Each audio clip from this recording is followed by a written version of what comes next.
आइए हम सब अपनी आंखों को बंद करेंगे और दुआ में एक साथ शरीक होंगे। परमेश्वर पिता, हम आपको धन्यवाद देते हैं आपके तमाम उन आशीषों के लिए जो प्रभु जी आपने हमें दी। आपका धन्यवाद और आपसे ये प्रार्थना करते हैं कि आपका देश वचन के माध्यम से प्रभु हमारे ऊपर ठहरे और जो बातें प्रभु अभी तक हम ना समझते थे वो आज समझने पाए। आपके वचन के भेद हमारे जीवन में आए, हमारी बुद्धियों में आए और प्रभु सकारात्मक रूप से परिवर्तित हो सके। कोई भी इसको चुराने ना पाए और कोई भी इसको बदलने ना पाए। आप दया करेंगे तो वचन की आशीष से गवाहियाँ बनेंगी और अगले हफ्ते इस बड़ी भीड़ के अंदर वचन के द्वारा मिली आशीष को लोग अवश्य बयान करेंगे। ये मेरा विश्वास है। परमेश्वर, आप अपनी दया करिए और हम चाहते हैं मेरे पिता कि आप मेरे मुंह के अंदर अपने उन वचनों को, उन बातों को दे दीजिए जो आप चाहते हैं, क्योंकि प्रभु मैं इस बात पर विश्वास करता हूँ व्यक्तिगत तौर पे भी और आपका कलाम भी हमको सिखाता है।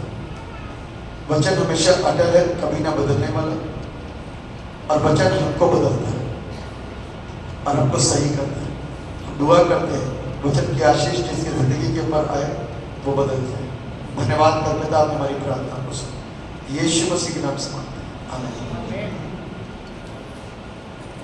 प्रभु यीशु के जीवित समर्थी जलाली नाम में आप सबको जय यीशु मसीह की। आज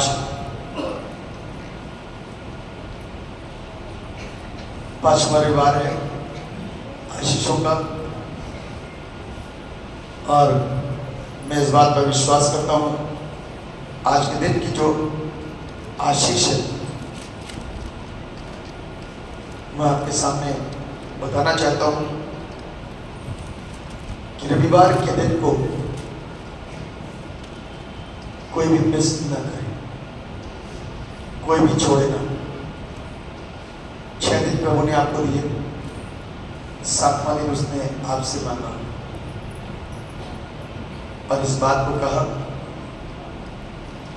कि तू मेरे पवित्र दिन को स्मरण रख, पवित्र बना कर अपने घर का कोई काम, कोई फैसला, कैसा भी काम क्यों ना, कोई कहे कि आपसे कोई मिलने आ रहा है तो मना कर देना, कोई कहे कि हमको कुछ खरीदने जाना है तो मना कर देना, कोई कहे कि कोई रिश्ते वाले आ रहे हैं तो मना कर देना। आप प्रभु को जो महिमा देना जानता है हमेशा उसको आज जोश उठाना चाहता है। पिछले हफ्ते एक व्यक्ति ने मेरे से बोला, चर्च में है वो यहाँ पे, कि कल संडे का दिन है पति साहब आ नहीं पाएंगे, मुझे गाड़ी खरीदनी है सेकेंड हैंड। मेरे से बात हुई, मैंने उसको बोला, मैंने मना करो उसको, जो आने वाला उसको मना करो कि संडे के दिन मैं चर्च जाऊँगा और मैं गाड़ी देखने के लिए नहीं आऊँगा। उसने सिर्फ विश्वास करा और सिर्फ मेरे बोलने से। आप सोचो कि किसी ने कोई प्लान कर रखा हो, कोई योजना बना रखी हो, अपने पैसे मुट्ठी में रखे हो और उसका बिजनेस कुछ समय से ठप पड़ा हो और उसके बाद में उसको उसमें खुशी दिखाई दे रही है, उसको ये नहीं लग रहा कि पादी साहब ने दिन उनका एक जो है वो रोक करके आगे बढ़ा दिया। उसने इस बात की चिंता नहीं करी, उसने फोन कर दिया, मैं नहीं आऊँगा, आज के दिन की बजाय कोई दूसरा दिन रखिए। फिर उससे ये भी बोला कि अब तुम सेकेंड हैंड चीज़ नहीं लोगे।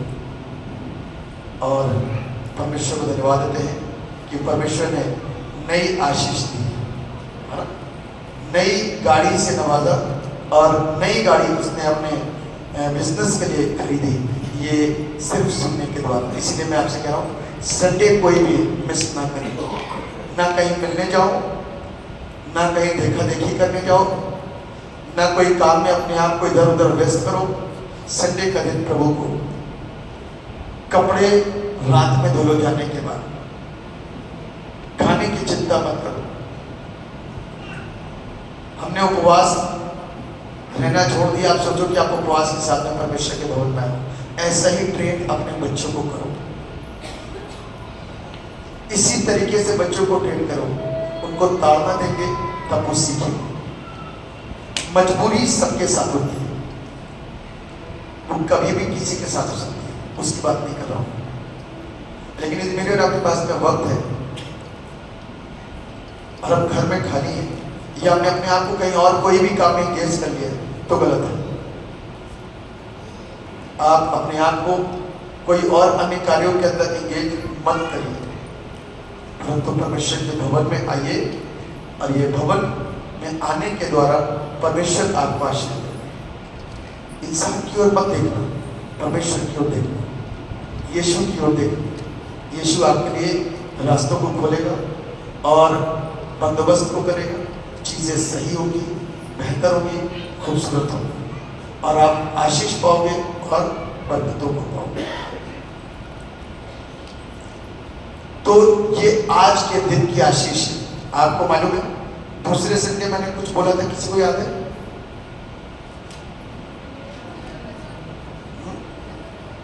वचन का प्रचार करना। दूसरे दिन दूसरी बार क्या बोला था?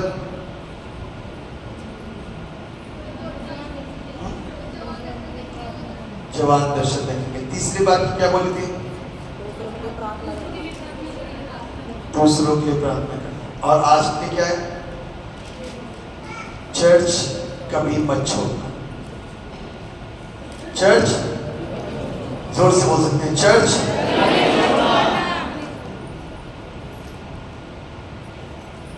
क्योंकि चर्च मेरे और आपकी आशीष का एक जरिया है, कारण है। प्रभु यहां मिलता है। जैसे मैं बोलता हूं ना लोगों से, मैं कहीं भी हूं भैया, संडे को चर्च में मिलूंगा। तो जहां पर परमेश्वर की उपस्थिति होती है ना, परमेश्वर अवश्य हर रविवार हर अपने उन धार्मिक स्थलों में जहां पर प्रभु के नाम को महिमा दी जाती है और प्रभु को पुकारा और बुलाया जाता है, प्रभु को नियुक्ता दिया जाता है कि प्रभु आओ। वो तो प्रभु का घर है, वो तो जरूर आएगा, लेकिन उसी घर में तो आएगा जो घर तैयार होगा। आप किस घर में रहना पसंद करोगे? खाली जमीन के ऊपर? खाली जमीन के ऊपर तो कोई नहीं रहता, कोई रहता है। जमीन लेने के बाद आप ये कहते हो कि मैंने एक जमीन खरीदी है, अब बनाएंगे इसको। बनाने के लिए आपको पैसे की जरूरत पड़ती है। जब पैसा धीरे धीरे आता है तो आप कोशिश करते हो उसकी नींव रखने की, लेकिन अभी उसमें रहना नहीं शुरू करते। लेकिन धीरे धीरे धीरे धीरे करके जब ये घर बन जाता है ना, तो आप उसमें क्या करते हो? रहना शुरू करते हो। तो ये चर्च, इसमें बहुत सारे घर तैयार है, मालूम है, जिसमें प्रभु आकर के रहता है। और ये स्थान जो परमेश्वर का भवन कहलाता है, जहां से परमेश्वर लोगों की जिंदगी के ऊपर अपनी ब्लेसिंग्स को, अपनी आशीष को देता और मिलता है, वहां पर प्रभु अपने समय के अनुसार आता है और लोगों को क्या करता है? ब्लेस करता है। तो इसलिए रविवार का दिन कोई भी मिस ना करे और ना उसको छोड़े, क्योंकि आशीष का समय है। और बीते हफ्ते आप इस बात को नोटिस करते रहिएगा, बीते हफ्ते जो दुआ हुई थी ना कि बहुत सारे जवान रोजगार प्राप्त करेंगे, ये भी आप देखोगे बहुत जल्द। काम शुरू हो चुके हैं, चीजें शुरू हो चुकी हैं, परमेश्वर रास्तों को खोलेंगे, ये मेरा विश्वास है। हर हफ्ते जो प्रार्थना हो रही है उसका रिजल्ट आ रहा है, देखना उसका रिजल्ट आ रहा है सबके लिए। जो विश्वास के साथ उसको रिसीव कर रहा है, उसकी जिंदगी के ऊपर परमेश्वर अपने काम को करके अपने रिजल्ट को दे रहा है और आपकी जिंदगी आशीषित होगी। हमें कोई जोर से बोल सकता है हमें? तो जिस विषय के ऊपर आज हम लोग मनन कर रहे हैं वो है God is love and we can only know him if we ourselves show love to others. Hindi में परमेश्वर प्रेम है और हम उसको केवल तब ही जान सकते हैं जब हम दूसरों से प्रेम रखते हैं। पिछले हफ्ते ये था ना कि दूसरों के लिए प्रार्थना करना। इस हफ्ते ये वचन है जो परमेश्वर चाहता है कि लोगों के बीच में रखा और बांटा जाए कि परमेश्वर प्रेम है और हम उसको केवल तब ही जान सकते हैं जब हम दूसरों से प्रेम रखते हैं। अब आप परमेश्वर का नजरिया और अपना नजरिया देख सकते हैं। मेरे साथ दिखा दीजिए पत्रियों में यूहन्ना की पहली पत्री उसका 4वां अध्याय और उसका 7वां पद। यूहन्ना की पहली पत्री 4वां अध्याय 7वां पद लिखा हुआ है, हे प्रियो, हेडिंग लिखिए परमेश्वर प्रेम है। हे प्रियो, हम आपस में प्रेम रखें। आपस में प्रेम रखने का मतलब एक दूसरे के साथ में हमारा प्रेम बना रहे, एक दूसरे के साथ में हम स्थिर बने रहे, एक दूसरे के साथ हमारा संबंध अच्छा रहे, एक दूसरे को हम समझने वाले बन जाए। आपस में एक दूसरे से प्रेम रखो क्योंकि प्रेम परमेश्वर से है। क्योंकि प्रेम परमेश्वर से है।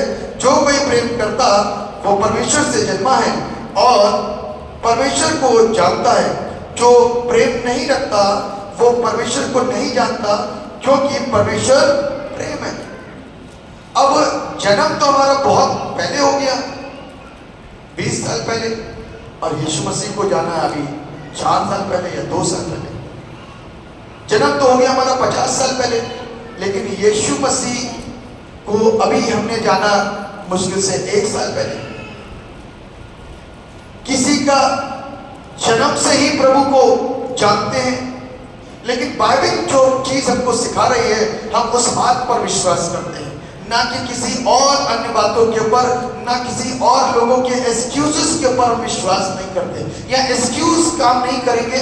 स्वर्ग के राज में एक्सक्यूजेस काम नहीं करेंगे। स्वर्ग के राज में सिर्फ परमेश्वर अपने वचन के द्वारा हमारा न्याय करेगा। स्वर्ग के राज में, परमेश्वर के राज्य में सिर्फ परमेश्वर के वचन के द्वारा मेरा और आपका क्या होगा? न्याय होगा। किसी और चीज से हमारा न्याय नहीं होने वाला कि हमने दुष्ट आत्माएं निकाली तो हमारा न्याय होगा। बाइबल इस बात को सिखाती है कि तुम्हारे जीवन से लोग प्रसन्न थे या दुखी थे। आपको बताना चाहता हूं, यीशु मसीह की लाइफ से लोग सामने दुखी हो रहे थे, लेकिन हृदय से यदि पूछो तो उनका अंदर जो दुख था वो यही था कि वो काम नहीं कर पा रहे जो यीशु करता है। आमीन।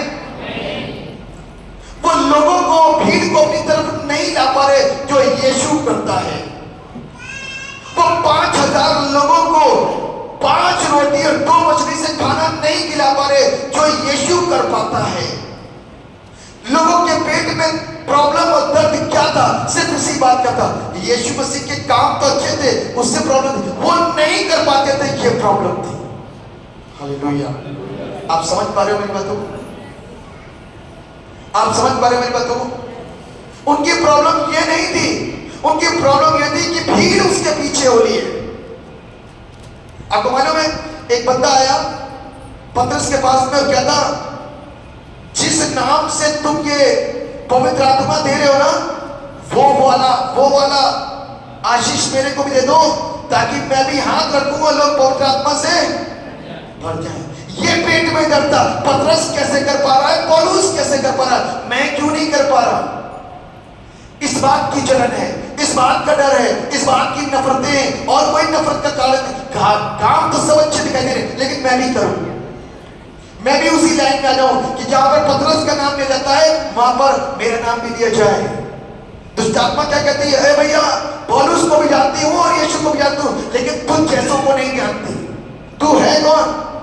तो वो चाहते अपने आप को रिकॉग्नाइज कराना मांगते हैं कि लोग हमें नहीं जाने। प्रॉब्लम यही है कि लोग चाहते हैं कि उनको भी महिमा मिले, वो भी कुछ ऐसा काम करें कि मुर्दे जिंदा हो जाए, लंगड़े चले, गूंगे बोले, अंधे देखे, दुष्ट आत्माएं निकले, लोग पवित्र आत्मा से भरे। लोग चाहते हैं लेकिन उनको मिलता नहीं। पता नहीं क्यों नहीं मिलता। आपको पता है क्यों नहीं मिलता? आपको पता है क्यों नहीं मिलता? कोई बताएगा? है? हो सकता है सही मनसा ना हो, और हो सकता है परमेश्वर की मर्जी ना हो, क्योंकि ये सारी काम परमेश्वर की मर्जी के ऊपर डिपेंड करते हैं। और यदि हमारे अंदर की सोच सकारात्मक, क्योंकि परमेश्वर ना हमारे अंदर का सिस्टम देखता है। क्या देखता है? सिस्टम अंदर का। हम सब चीज सही है लेकिन नियत गंदी है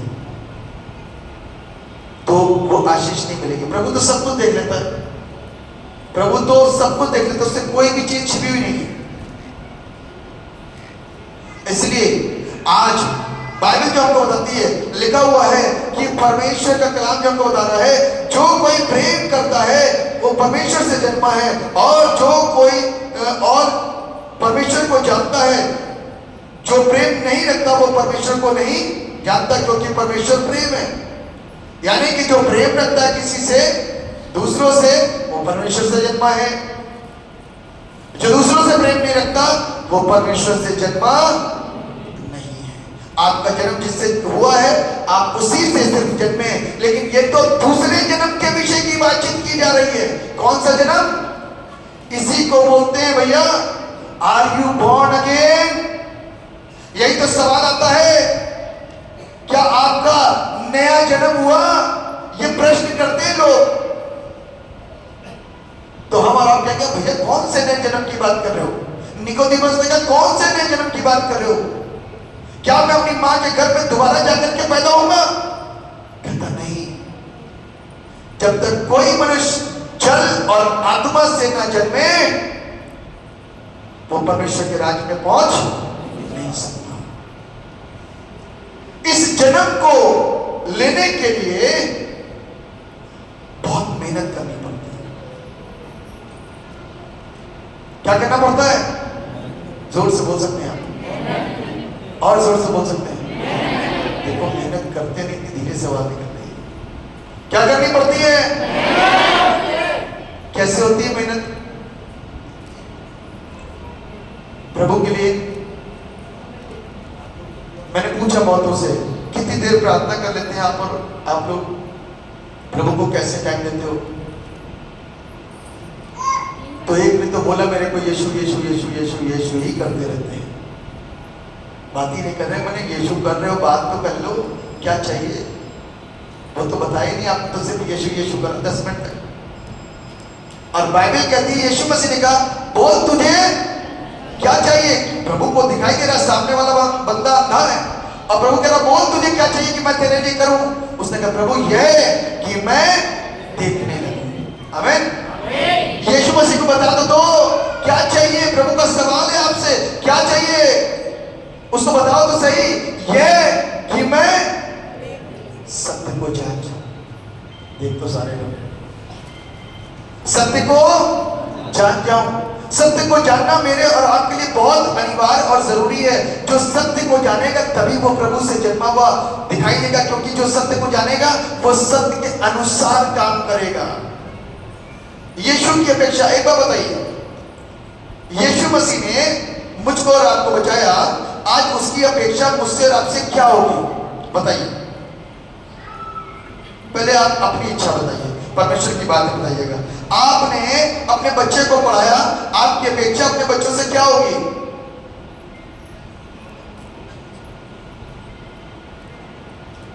कोई नहीं अपेक्षा की। और ऐसे ही परमेश्वर के भी सोचते हैं, प्रभु की भी कोई अपेक्षा नहीं। अरे कोई अपेक्षा है परमेश्वर की आपसे और आपकी अपने बच्चों से? पढ़ लिख करके कामयाब हो जाए, फिर उसके बाद में अच्छी शादी हो जाए, फिर उसके बाद में अच्छी नौकरी लग जाए, फिर बच्चे भी हो जाए, फिर फिर बीमारी लग जाती है सभी बच जाए, फिर बुढ़ापा सुधर जाए, फिर अच्छे से मौत आ जाए, फिर स्वर्ग भी पहुंचना, वहां भी सही से चले जाए, चक्कर घुमाते रहना, है ना। यीशु मसीह की भी सोच, मेरे बच्चे लौट करके मेरे पास आ जाए, आमीन। क्योंकि उसने हमको बनाया, और जब पवित्र आत्मा आपको छूता है ना, तो इस बात को ध्यान रखना कि परमेश्वर आपको बदलना चाहता है। ऐसा नहीं कि आप यदि चोरी करते थे तो आज भी चोरी करते रहो। तो मैं इस बात को नहीं कहूंगा कि पवित्र आत्मा आपकी लाइफ के ऊपर काम करे। आप खुद धोखा दे रहे हो, धोखा खा रहे हो, इसलिए मैं किसी को रोकता नहीं हूं, करो। धोखा का जवाब आपको खुद मिलेगा, धोखे का जवाब आपको खुद मिलेगा। एक बाइबल में से एक आयत पढ़ाऊंगा, आज सबके लिए ध्यान से सुनना। यिर्मयाह नबी की पुस्तक, ये आयत मेरे से लेकर के सब तक लागू है। यिर्मयाह नबी की पुस्तक उसका 23 अध्याय और उसके 26 पद को पढ़िए। बड़ी जल्दी से आप लोग बोलते हैं ना, मैं इसलिए बता रहा हूं। 25 पद से पढ़िए। मैंने, लिखा हुआ है, मैंने इन भविष्यद्वक्ताओं की बातें भी सुनी है। ध्यान से सुनिए, जो मेरे नाम से यह कहकर झूठी भविष्यवाणी करते हैं। कैसी वाली? जोर से बोलो ना। झूठी भविष्यवाणी करते हैं। क्या? मैंने स्वप्न देखा है। आप ध्यान से सुनना, ये वाली बातें बड़ी जल्दी से जुबान पे आ रही हैं आज की तारीख में। मैंने स्वप्न देखा, मैंने दर्शन देखा। जिस तरीके से देखा परमेश्वर बता रहा, वो तरीके से नहीं देखा तो सही है। यदि उस तरीके से नहीं देखा तो गड़बड़ है। प्रभु जानता है कि झूठा कौन है और सच्चा कौन है। आगे लिखा हुआ है, पढ़िए जरा। हाँ हाँ, ये बात कब तक उनके मन के अंदर समाई रहेगी? झूठ मूठ छल के साथ में क्या करते हैं? भविष्यवाणियां करते हैं। मुझसे प्रभु ने कहा, आप शब्दों का अच्छे से ध्यान रखना, इसको कंट्रोल करके बोलना, इसको कंट्रोल करके बोलना। प्रभु ने मेरे मन में डाला, चलेगा। या मेरे मन में बात आई, ये प्रभु की ओर से है या कैसे? प्रभु ने मुझे स्वप्न में दिखाया। अब दिखाया कि नहीं दिखाया मुझे नहीं मालूम, प्रभु जानता और आप जानते हो।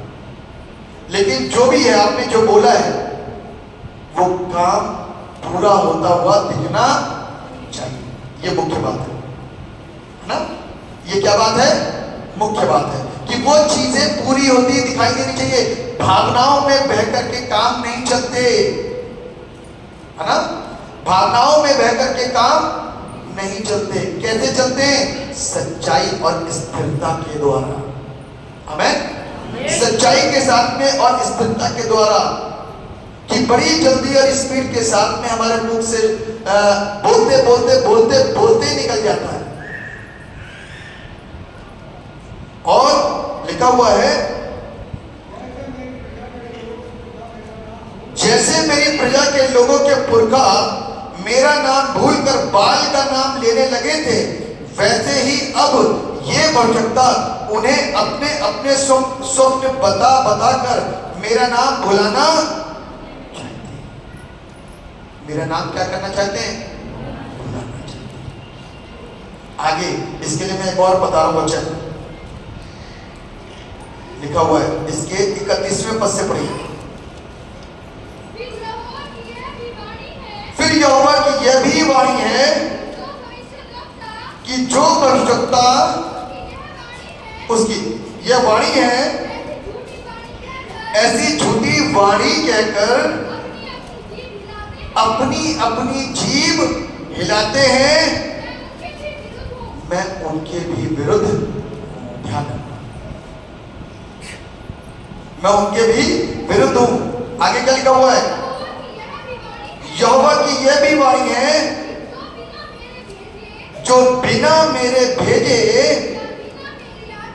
या बिना मेरी आज्ञा पाए स्वप्न देखने का झूठा दावा करके भविष्यवाणी करते हैं और उसका वर्णन करके अपनी प्रजा को झूठे घमंड में आकर भरमाते हैं, उनके भी मैं विरुद्ध हूं और उनसे मेरी प्रजा के लोगों का कुछ लाभ, क्योंकि बाइबल इस बात को बताती है, बाइबल इस बात को बताती है कि पवित्र आत्मा के जो दान है ना, उससे कलीसिया को लाभ पहुंचता, उन्नति होती है। लिखा ना, पढ़ा हमने, पवित्र आत्मा के दानों के द्वारा क्या होता है? कलीसिया का लाभ होता है। और यदि आपको संकेत दिखाई दे रहे हैं कि यहां पर काम हो रहा है, तो विश्वास करना, क्योंकि मुझे तो दिखाई दे रहा है कि परमेश्वर का काम चर्च में हो रहा है, कलीसिया में हो रहा है, जवानों में हो रहा है। जो काम अब तक देखने में नहीं आए, वो काम अब हो रहे हैं। लेकिन बाइबल हमको इस बात बताती है, यदि हम यहां पर सारी चीजों को अच्छी तरीके से सीख रहे हैं, तो इस बात को अच्छी तरीके से समझ भी लें, अच्छी तरीके से सीख भी लें कि परमेश्वर झूठे लोगों को पसंद नहीं करता। लिखा हुआ है, यहोवा की यह भी वाणी है कि जो बिना मेरे भेजे, जिसको परमेश्वर ने भेजा ही नहीं है, उसने अपने नाम के आगे जबरदस्ती क्या लगा दिया? प्रॉफिट। क्या लगा दिया? प्रॉफिट, है ना? और लिखा हुआ है, बिना मेरे भेजे या बिना मेरी आज्ञा पाए, उसने परमेश्वर को दिया ही नहीं स्वप्न के अंदर, बगैर मेरी आज्ञा पाए, लिखा हुआ है, स्वप्न देखने का झूठा दावा करके भविष्यवाणी करते, झूठा दावा करके, आवेश में आकर के, भावनाओं में बहकर, है ना? और उसका वर्णन करके मेरी प्रजा को झूठे घमंड में आकर भरमाते हैं। ऐसे लोगों से बचना, ऐसे लोगों से बचना। अब परमेश्वर जो प्रेम है, परमेश्वर जो प्रेम है, जो मुझसे और आपसे अपेक्षा रखता है कि हम उसकी मर्जी और उसकी इच्छा को दूसरों के साथ अच्छा व्यवहार करके प्रदर्शित करें, तो उसी को स्वीकार करें। क्योंकि जो दूसरों के साथ अच्छा व्यवहार नहीं करता, इसका मतलब कि वो झूठा है और उसमें परमेश्वर का कोई भी प्रेम पाया नहीं जाता। अभी आपने देखा होगा, दुष्ट आत्मा ग्रस्त व्यक्ति ने थूक दिया यहीं पे, लेकिन उठा कौन रहा? कोई दूसरा बंदा। परमेश्वर देख रहा है। परमेश्वर क्या कर रहा है? सब चीज देख रहा है। तो हमको जो सिखाया गया परमेश्वर के द्वारा, हमको उसी में बने रहना है। हम अपने यीशु को अपने जीवन से प्रस्तुत करें। क्या करें?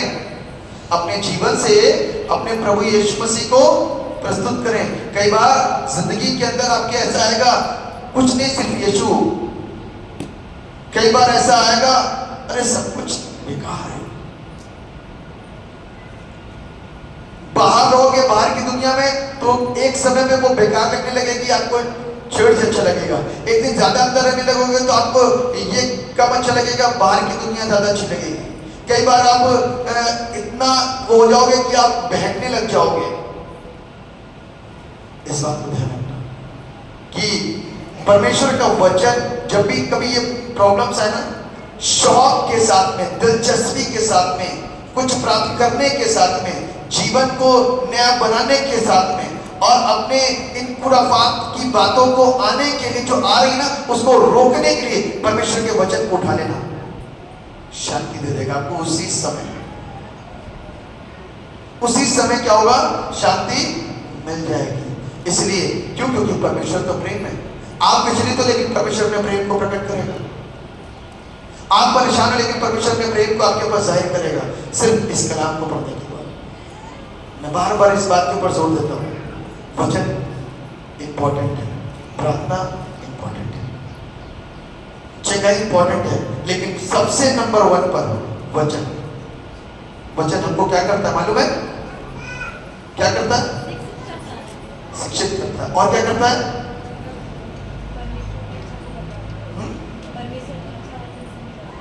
परमेश्वर की इच्छा वचन से पूरी होती है। और वचन क्या करता है? मार्गदर्शन करता है, कमियों को जो है हमारे अंदर कमियां है उसको पूरा करता है। परमेश्वर मालूम है हमारी आदतों को बदलता है। जब आप इसको उठाओगे ना, पढ़ोगे, चर्च आओगे, इसको पढ़ोगे, सुनोगे, आराधना में रहोगे, अच्छी बातों को सुनोगे, सीखोगे, तो अभी भाई सुनी ना, सोने की चीज पड़ी मिल गई तो अब वो जहान में जाकर के बोले किसका है ना? यही तो बताते किसी ने, गवाही देते किसी ने, किसका है। तो ये तभी तो होगा क्योंकि परमेश्वर ने उनको चोरी करना नहीं सिखाया। बेशक उन्होंने चोरी नहीं करी, उनको पढ़ा हुआ मिला, उन्होंने पूछ भी लिया। मतलब कि ये एक अच्छा स्वभाव कौन डालता है? परमेश्वर का आत्मा हमारे अंदर एक एक बात को डालता है, हमको बदलता है। प्रभु में आने के बाद में यदि हम बदल नहीं पा रहे तो परमेश्वर की प्रॉब्लम नहीं, परमेश्वर के वचन की प्रॉब्लम नहीं, प्रॉब्लम आपके अंदर है कि आपका स्वभाव ढीठ स्वभाव है, हठी स्वभाव है, नफरती स्वभाव है, ना बदलने वाला स्वभाव है, और कभी किसी के आगे झुकने वाला स्वभाव नहीं, परमेश्वर के सामने झुकने वाला स्वभाव नहीं, और फिर परमेश्वर को दिखाने का स्वभाव है, और सच्चा स्वभाव नहीं जो परमेश्वर चाहता। और ऐसा स्वभाव यहां भी नफरत के आंखों से देखा जाएगा और परमेश्वर के राज्य में भी आपको तिरस्कृत कर दिया जाएगा कि मैं तुमको नहीं जानता। वरना भीड़ में तो 10 कुमारियां गई थी, लेकिन लेट हो गई वो। आप और हम लेट ना हो जाए, अपने समय को ध्यान से देखते हुए तैयार हो जाए। बाइबल कहती वक्त के अनुसार तो तुम्हें गुरु हो जाना चाहिए था, लेकिन अभी भी तुम कौन हो? दूध पीते बच्चे हो। हमको वचन के अनुसार अपने आप को तैयार करने की जरूरत है। मेरे प्रियो, इस बात को ध्यान रखिएगा कि परमेश्वर की जो सेवकाई है ना, वो प्रेम के ऊपर आधारित है। और प्रेम 3 चीजों की मांग करता है। सबसे पहली सैक्रिफाइस। सबसे पहले सैक्रिफाइस का मतलब आप जानते हैं क्या होता है? त्याग देना। यीशु मसीह ने कलवरी क्रूस के ऊपर क्या करा? अपनी जान को कुर्बान किया। सबको मालूम है ना? सैक्रिफाइस। बगैर आपके पास कोई ऑप्शन है क्या? बगैर जान कुर्बान किए कुछ हो सकता था क्या? हम बच सकते थे बगैर जान कुर्बान किए?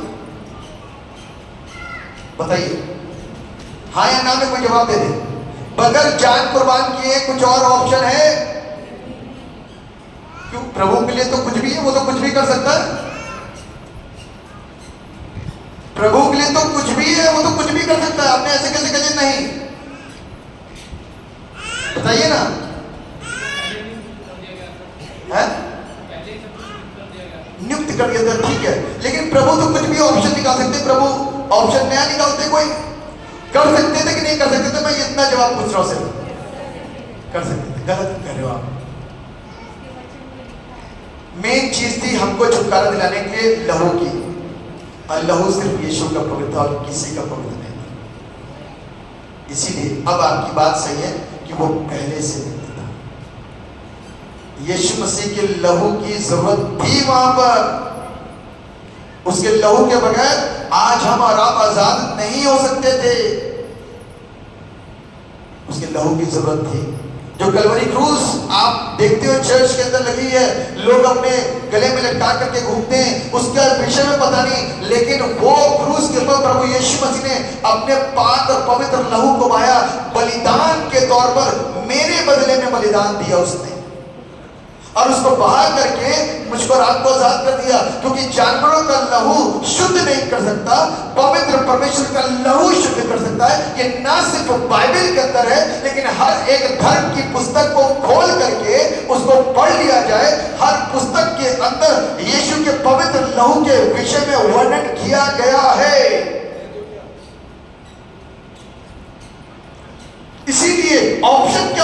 था। सारी किताबों के अंदर एक ही लहू चल रहा है, सारी किताबों के अंदर एक ही लहू की बात की गई, पवित्र लहू। आमीन। तो किसका हो सकता है वो?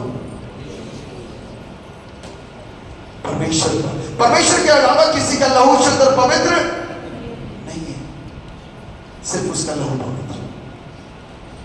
इसलिए कोई ऑप्शन नहीं था। यीशु मसीह ने क्या करा? सैक्रिफाइस किया।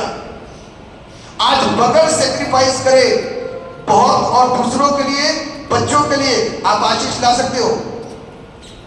सोच लीजिए, छोटा सा उदाहरण, आपका एक छोटा नन्हा मुन्ना गीले में पड़ा हुआ है, आपको सेक्रीफाइस करना है कि आप गीले में जाओ और बच्चा सूखे में आए, लेकिन आप सेक्रीफाइस ना कर रहे हो और आप अपने बच्चे को गीले में पड़ा रहने दोगे और आप सूखे में आओगे। कोई इसका ऑल्टरनेट हो सकता है क्या? आपके पास कुछ नहीं है, तो आपको ऑलरेडी उस गीले में जाना पड़ेगा, बच्चे को सूखे में लाना पड़ेगा कि वो बीमार ना हो जाए। आपको सेक्रीफाइस करना पड़ेगा, क्योंकि आप तो ये अपने लिए कर रहे हो, दूसरों के लिए नहीं कर रहे हो। इसीलिए बाइबल हमको जो सिखाती है कि सेक्रीफाइस सेल्फिश नहीं होना चाहिए। सेक्रीफाइस सेल्फिश नहीं होना चाहिए, क्योंकि दूसरे के बच्चों को यदि गीले में पड़ा आप देख लोगे तो आप इग्नोर मार करके चल सकते हो, लेकिन अपने बच्चे के साथ में कोई इग्नोर नहीं मारता। बाइबल हमको इस बात बता रही कि जो सैक्रिफाइस है ना, उसके अंदर सेल्फिशनेस नहीं होनी चाहिए। कोई भी सेल्फिश समझ के क्या होता है? सेल्फिश का मतलब जानते क्या होता है?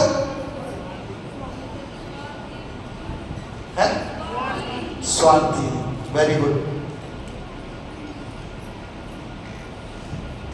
स्वार्थी नहीं होना, स्वार्थी नहीं होना। और जब स्वार्थ नहीं होगा तब आप दूसरों से प्यार करो, तब देखो क्या होता है।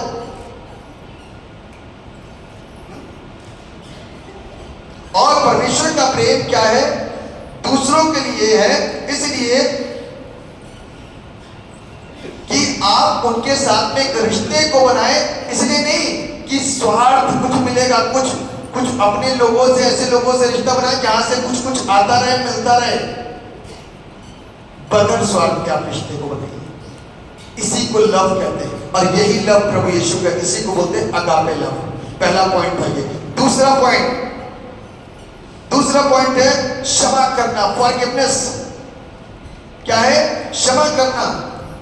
यीशु मसीह ने क्रूस पर टंगे पे बहुत सारे लोगों को क्या करा? क्षमा करा।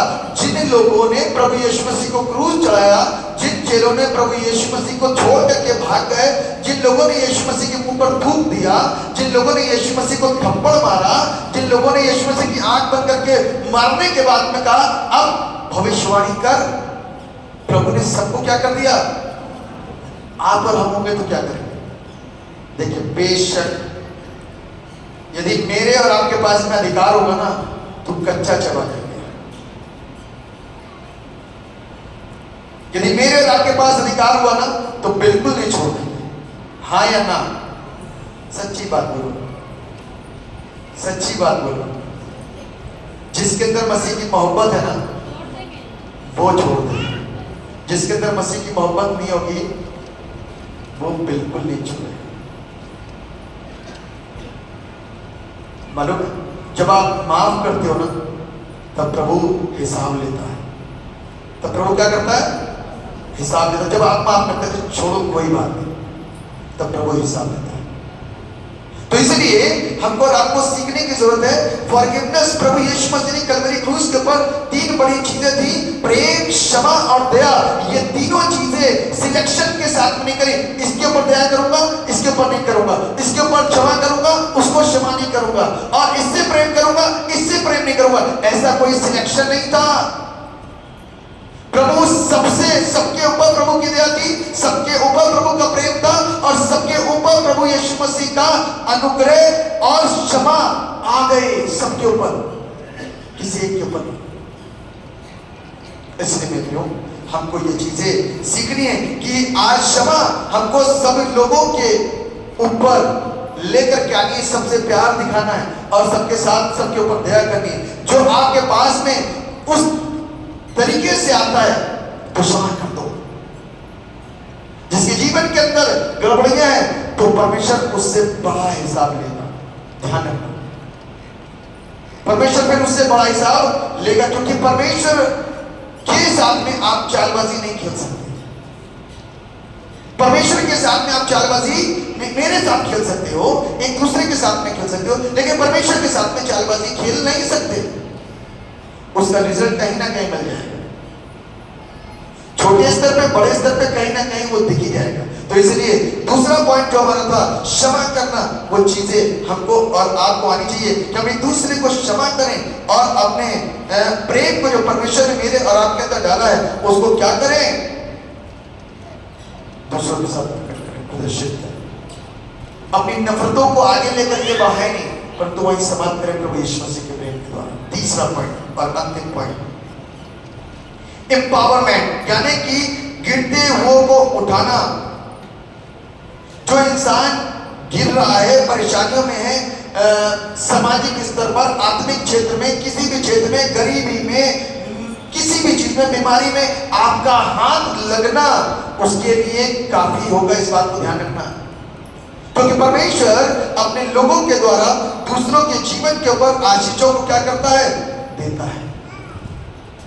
आपका हाथ लगना उस व्यक्ति के जिंदगी के लिए आशीषित होता है। कई बार मालूम है ऐसे श्राप को लेकर के हम बैठे होते हैं कि हम बहुत कुछ कर लेते हैं, लेकिन हमारी जिंदगी के ऊपर आशीष नहीं आ रही होती, हम लोग रो रहे होते हैं। क्या कर रहे होते हैं, जोर से बोल सकते हैं आप, रो रहे होते हैं कि हमने इतना सब कुछ कर लिया लेकिन अभी तक हमको उसके रिजल्ट्स भी नहीं मिलेंगे, क्योंकि हम श्राप लेकर के आ रहे हैं अपने साथ में। क्या लेकर के आ रहे हैं, श्राप को लेकर। लेकिन वहीं पर जब आप परमेश्वर के भवन में आते हो ना, ब्लेसिंग्स आपके ऊपर आती है, बंधन टूटते हैं, क्योंकि ये 7 हफ्ते जो प्रार्थना मांगी गई है ना इस चर्च के लिए, ये श्राप भी टूटे। ध्यान रखना, बंधन टूटे, वो बुरे सायों का प्रभाव यहां से निकल के बाहर चला गया, बुरी सोचों का गंदा प्रभाव यहां से निकल के बाहर हटा है। बाद में आकर के धोखा दोगे तो रिजल्ट परमेश्वर के हाथ में, क्योंकि भावनाओं में बहकर के काम नहीं किया जा सकता। परमेश्वर के साथ ईमानदार बन करके काम किया जा सकता है।